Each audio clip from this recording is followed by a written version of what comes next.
बेझिझक उसने बात की। को जब हमें कुछ पता ही नहीं, जब वो इस टाइप का इंसान ही नहीं था तो क्या बता सकते हैं। तो आतंकवादी का जो परिवार है वो उसे किस रूप में दिखता है ये अभी आपने देखा।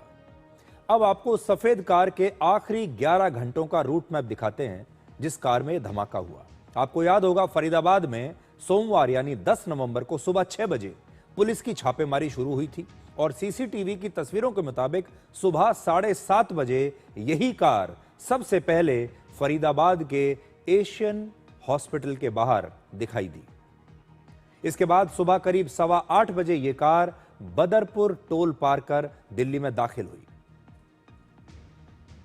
सुबह 8:20 पर यह कार ओखला इंडस्ट्रियल एरिया के पास एक पेट्रोल पंप के पास पहुंच गई और दोपहर 3:19 पर यह कार लाल किले के परिसर के पास बनी एक पार्किंग में दाखिल हुई और इस पार्किंग में करीब 3 घंटे तक यह गाड़ी पार्क रही। इसके बाद शाम 6:22 पर यह गाड़ी पार्किंग से बाहर निकली और लाल किले की तरफ बढ़ी और सिर्फ 24 मिनट के बाद यानी शाम 6:52 पर इस कार में एक जोरदार धमाका हुआ। तो जो मैं आपको शुरू से ये बात बता रहा हूं, यह कार फरीदाबाद से चली है, दिल्ली में आई है। दिल्ली में यह कार घूमती रहती है अलग अलग जगहों पर और उसके बाद लाल किले के पास आकर एक पार्किंग में खड़ी हो जाती है, कई घंटे तक खड़ी रहती है और फिर वहां से निकलती है और फिर शाम को इस कार में एक ब्लास्ट हो जाता है। इससे यह पता चलता है कि सुबह 6 बजे पुलिस छापेमारी शुरू करती है फरीदाबाद में। उसके 1 घंटे के बाद जो आतंकवादी वहां पर मौजूद हैं दूसरे, जहां तक पुलिस नहीं पहुंची थी, वो वहां से भागते हैं। इस कार में विस्फोटक लेकर यह डॉक्टर उमर मोहम्मद नबी फरीदाबाद से दिल्ली आता है, इधर उधर घूमता रहता है किसी सुरक्षित जगह की तलाश में और शाम को इसकी कार में यह धमाका हो जाता है। असल में इस कार के जो तार हैं ये भी बड़े महत्वपूर्ण हैं। अब आपको बताते हैं कि इस कार के जो 4 मालिक हैं वो कैसे एक के बाद एक बदलते गए। ये कार पहले एक ने खरीदी, फिर दूसरे ने, फिर तीसरे ने, फिर चौथे ने। तो इस कार की हिस्ट्री देखिए। इस i20 कार को मार्च 2014 में मोहम्मद सलमान नाम के एक व्यक्ति ने खरीदा था। मोहम्मद सलमान, यह कार हरियाणा में रजिस्टर्ड है और फिर इसके बाद यही कार 4 अलग अलग लोगों को बेची गई, लेकिन किसी ने भी इस कार के रजिस्ट्रेशन सर्टिफिकेट यानी आरसी को अपने नाम पर ठीक तरीके से ट्रांसफर नहीं करवाया और बिना दस्तावेजों के ही हर बार इस कार को खरीदा और बेचा जाता रहा। किसी ने भी आरसी अपने नाम नहीं करवाई। ये इस कार की आरसी है। फरीदाबाद में पुलिस ने एक डॉक्टर को गिरफ्तार किया है जिसका नाम है डॉक्टर मुजम्मिल शकील, जो जम्मू कश्मीर के पुलवामा का रहने वाला है। मुजम्मिल शकील फरीदाबाद के ही अल फलाह मेडिकल कॉलेज में एक डॉक्टर है और पिछले 3.5 साल से इस यूनिवर्सिटी के कैंपस में ही रहता था। डॉक्टर मुजम्मिल ने 27 अक्टूबर को श्रीनगर में जैश-ए-मोहम्मद के पोस्टर लगाए थे। तो देखिए, फरीदाबाद में इतने बड़े मेडिकल कॉलेज में डॉक्टर है, उसी के कैंपस में रहता है और जम्मू कश्मीर में जाकर जैश-ए-मोहम्मद के पोस्टर लगाता है। ये डॉक्टर अंदर से जो इनकी सोच है कितनी जहरीली है। भले ही ये डॉक्टर बन गए लेकिन अंदर से आतंक भरा हुआ है इनके अंदर, इससे यह पता चलता है। जब जम्मू कश्मीर पुलिस ने जांच शुरू की तो एक सीसीटीवी वीडियो में उन्हें डॉक्टर मुजम्मिल आतंकवादियों के पोस्टर चिपकाता हुआ नजर आया। इसके बाद जम्मू कश्मीर पुलिस ने इस डॉक्टर को फरीदाबाद से गिरफ्तार कर लिया। फरीदाबाद में फतेहपुर तागा नाम का एक गांव है। उस गांव में डॉक्टर मुजम्मिल ने किराए पर 2 घर लिए हुए थे और इन दोनों घरों में करीब 3000 किलोग्राम विस्फोटक मिला है जिसे एमोनियम नाइट्रेट कहते हैं। लेकिन यह डॉक्टर इस घर में रहता नहीं था। यह घर उसने सिर्फ अपना सामान रखने के लिए किराए पर लिया था। अब आप इस घर की लोकेशन पर ध्यान दीजिए। यह इस गांव का सबसे आखिरी मकान है, तस्वीर में देख लीजिए, जो गांव की भीड़ भाड़ से बहुत दूर है। किसी की नजर इस मकान पर पड़ेगी नहीं, इसलिए इस मकान के अंदर क्या हो रहा है इसका पता गांव के किसी भी रहने वाले को पता नहीं लगा। डॉक्टर मुजम्मिल ने यह घर एक किससे लिया? एक मौलवी से लिया। तो अब आप नेक्सस देखिए एक मौलवी, पुलवामा का एक डॉक्टर, आतंकवादी, विस्फोटक, पूरी एक चेन है। एक मौलवी से उसने ये घर किराए पर लिया, उस मौलवी को भी पुलिस ने गिरफ्तार कर लिया है। अमोनियम नाइट्रेट के साथ 20 टाइमर और 20 बैटरीज भी मिली हैं, जिसका इस्तेमाल करके इस विस्फोटक से बॉम्ब बनाया जा सकता था। डॉक्टर मुजम्मिल के पास एक कार थी जिसमें पुलिस को एक राइफल और कुछ गोलियां भी मिले हैं, कारतूस भी मिले हैं। और अब मुजम्मिल के परिवार के लोग कह रहे हैं कि उन्हें उसके आतंकवाद से कनेक्शन के बारे में कोई जानकारी ही नहीं है।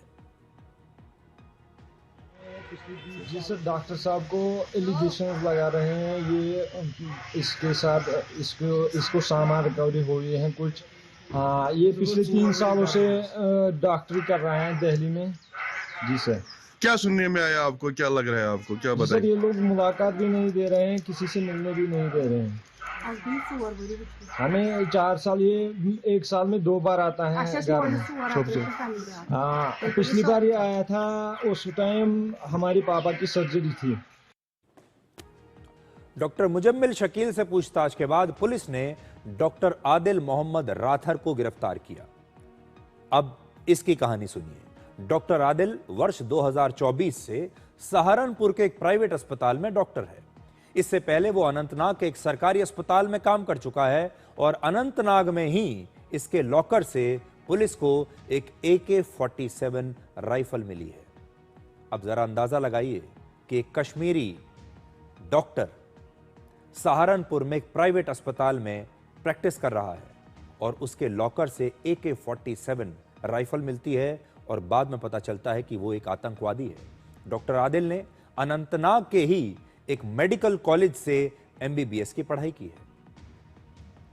डॉक्टर्स के इस टेरर मॉड्यूल में सबसे बड़ी भूमिका डॉक्टर शाहीन शाहिद निभा रही थी, एक महिला डॉक्टर निभा रही थी। किसकी क्या जिम्मेदारी होगी, किसे क्या काम करना है, किसका क्या रोल होगा आतंक को फैलाने में, यह डॉक्टर शाहीन ही तय करती थी। और जांच में यह पता चला कि शाहीन जैश-ए-मोहम्मद के लिए आतंकवादियों की भर्ती कर रही थी और जम्मू कश्मीर पुलिस ने डॉक्टर शाहीन को भी गिरफ्तार कर लिया है। डॉक्टर शाहीन लखनऊ की रहने वाली है और इसका छोटा भाई डॉक्टर परवेज अंसारी भी इसी नेटवर्क में शामिल था। आज यूपी पुलिस ने लखनऊ में डॉक्टर शाहीन के घर पर छापेमारी की है और शाहीन ने इलाहाबाद से MBBS की पढ़ाई की है। वो कानपुर के एक मेडिकल कॉलेज में असिस्टेंट प्रोफेसर रह चुकी है और वर्ष 2013 में ये बिना किसी को बताए कॉलेज से गायब हो गई, जिसके बाद वर्ष 2021 में इसे कॉलेज से बर्खास्त कर दिया गया था। इसके बाद डॉक्टर शाहीन ने फरीदाबाद में अल फला यूनिवर्सिटी में एक डॉक्टर के तौर पर काम करना शुरू कर दिया और यहीं पर इसकी मुलाकात डॉक्टर मुजम्मिल शकील से हुई। डॉक्टर शाहीन शादीशुदा हैं, लेकिन इस समय वो अपने पति से अलग रहती थी और डॉक्टर शाहीन के पिता का कहना है कि उन्हें उनकी बेटी के बारे में कोई जानकारी नहीं है। कि मेरे 3 बच्चे हैं, 3 बच्चे हैं। बड़ा है मोहम्मद शुएब जो मेरे साथ यहाँ रहता है, दूसरी हैं शाहीन सईद जिनके बारे में आप जिक्र कर रहे हैं, लेकिन मुझे यकीन नहीं, भाई यकीन नहीं है, इसलिए बता रहा हूँ मैं। तीसरे थर्ड हैं परवेज सईद अंसारी। अच्छा, ये थी डॉक्टर शाहीन फरीदाबाद में कब से रह रही थी? डॉक्टर शाहीन फरीदाबाद में कब से रह रही थी, कुछ आइडिया आपको? 1.5 साल हो गए करीब। किसी डॉक्टर मुजम्मिल का आपने नाम? नहीं, हमने कभी ना उनके मुंह से सुना है, ना हम मुजम्मिल को जानते हैं। तो परिवार बिल्कुल भोला भाला है। परिवार को तो पता ही नहीं है कि इनके घर में एक आतंकवादी बचपन से लेकर अब तक पल रहा है और ये सारे लोग इस समाज में अपने आप को डॉक्टर कहते हैं, मरीजों को देखते हैं, मेडिकल स्टूडेंट्स को पढ़ाते हैं, इस समाज में इज्जत के साथ घूमते हैं, लेकिन इनके मन में भारत के खिलाफ नफरत है। इनके मन में RDX भरा हुआ है। इनके मन में एक ही प्लानिंग चलती है, वो ये कि भारत के लोगों को बड़ी संख्या में कैसे उनका खून बहाया जाए। और डॉक्टर शाहीन शाहिद के जो सबसे छोटा भाई जो है उसका, वो भी इस नेटवर्क में शामिल था। इसका नाम है परवेज अंसारी, जिसके बारे में मैंने थोड़ी देर पहले आपको बताया। एक ही परिवार के 2 सदस्य इस आतंकवादी मॉड्यूल में शामिल हैं और ये जो छोटा भाई है ये भी लखनऊ में डॉक्टर है। लखनऊ के जो हमारे दर्शक हैं उनमें से बहुत सारे लोग ऐसे मिल जाएंगे जिन्होंने इससे अपना इलाज कराया होगा। सहारनपुर में जो हमारे दर्शक हैं उनमें से बहुत सारे ऐसे लोग मिल जाएंगे जिन्होंने उस सहारनपुर के डॉक्टर से, आतंकवादी से इलाज कराया होगा।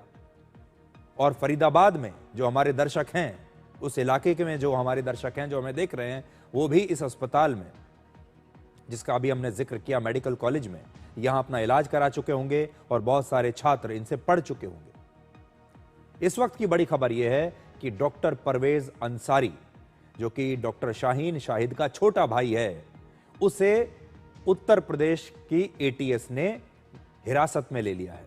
पुलिस को डॉक्टर परवेज अंसारी के घर से एक ऑल्टो कार, कुछ दस्तावेज और डिजिटल डिवाइसेस मिले हैं। और डॉक्टर परवेज के पड़ोसियों ने यह बताया कि वो दूसरे लोगों से कोई ज्यादा मेल जोल नहीं रखता था और अपने घर पर भी बहुत कम ही दिखाई देता था। देखा तो हम लोगों ने बचपन में ही इन लोगों को साथ में देखा था, बट इस तरह की घटना हो जाएगी ये तो किसी को नहीं पता था। परवेज का चूंकि मोहल्ले में इन्वॉल्वमेंट बहुत कम रहता है इन लोगों का, ये लोग आपस अपने में बहुत रिजर्व रहते हैं। तो ये लोग रहते चूंकि मोहल्ले में ही, लेकिन बहुत रिजर्व ये लोग फैमिली थी जी, तो मोहल्ले में उनको बहुत कम इन्वॉल्वमेंट था। अब आपको जिस बात पर ध्यान देना है वो ये कि ये आतंकवादी अभी तक कश्मीर में ही इस प्रकार की वारदात करते थे। पुलवामा में इन्होंने इतनी बड़ी वारदात की, पहलगाम में इन्होंने इतनी बड़ी वारदात की, कश्मीर में जो बाहर के लोग काम करने के लिए जाते थे उनका खून इन्होंने बहाया। लेकिन इस बार जो मैं आपको बता चुका हूं, दो नई चीजें हैं। एक, व्हाइट कॉलर टेररिज्म, यानी अब पढ़े लिखे अच्छे घरों के लोग आतंकवादी बन रहे हैं। और दूसरा, अब ये कश्मीर से बाहर निकलकर, जिसे आप भारत का हिंदी हार्टलैंड कह सकते हैं, वहां पर अपना नेटवर्क बना रहे हैं। यानी ये भारत के दूसरे हिस्सों में कोई डॉक्टर बनकर, कोई इंजीनियर बनकर, कोई कुछ और किसी रोल में आकर चुपचाप हमारे समाज में हमारे ही लोगों के बीच में रहते हैं और फिर हमारा ही खून बहाने के बारे में योजनाएं बनाते हैं। अब आप देश के मानचित्र पर देखिए कि कैसे आतंकवाद का ठिकाना अब बदल रहा है और यह नेटवर्क बनता है। ये जम्मू कश्मीर के पुलवामा से निकलकर देश की राजधानी दिल्ली के करीब तक पहुंच गए हैं। इस आतंकवादी मॉड्यूल में 3 डॉक्टर जम्मू कश्मीर की एक ही जगह पुलवामा से हैं। जम्मू कश्मीर से यह आतंकवाद धीरे धीरे देश के दूसरे हिस्सों में पहुंच रहा है और ये आपके सामने आएंगे शरीफ नागरिक बनकर, एक शरीफ डॉक्टर बनकर, लेकिन इनके अंदर सिर्फ नफरत का आरडीएक्स है। इन आतंकवादियों ने दिल्ली के बहुत ही पास, सिर्फ 25 किलोमीटर दूर फरीदाबाद में आकर अपना नया ठिकाना बना लिया और वहां पर आप ये समझ लीजिए अपना एक गोदाम बना लिया। और उस गोदाम में इन्होंने विस्फोटक रखे कि कहीं भी कोई बॉम्ब ब्लास्ट करने की आवश्यकता पड़ेगी तो गुड़गांव में अपना बेस बनाते हैं। वहां पर इन्होंने एक अस्पताल पकड़ लिया, उस अस्पताल में ये आतंकवाद को बढ़ावा देने लगे, वहां बाकी लोगों को भी अपने साथ ले लिया। और आप कह सकते हैं कि फरीदाबाद में इनका गोदाम था विस्फोटकों का। एक डॉक्टर उत्तर प्रदेश के सहारनपुर में काम कर रहा था, 2 और डॉक्टर लखनऊ में, और आतंकवाद के इस डॉक्टर मॉड्यूल ने ही लाल किले के सामने ये बम धमाका किया है। दिल्ली के लाल किले से सिर्फ 45 किलोमीटर दूर फरीदाबाद के धौज इलाके में ये अल फला यूनिवर्सिटी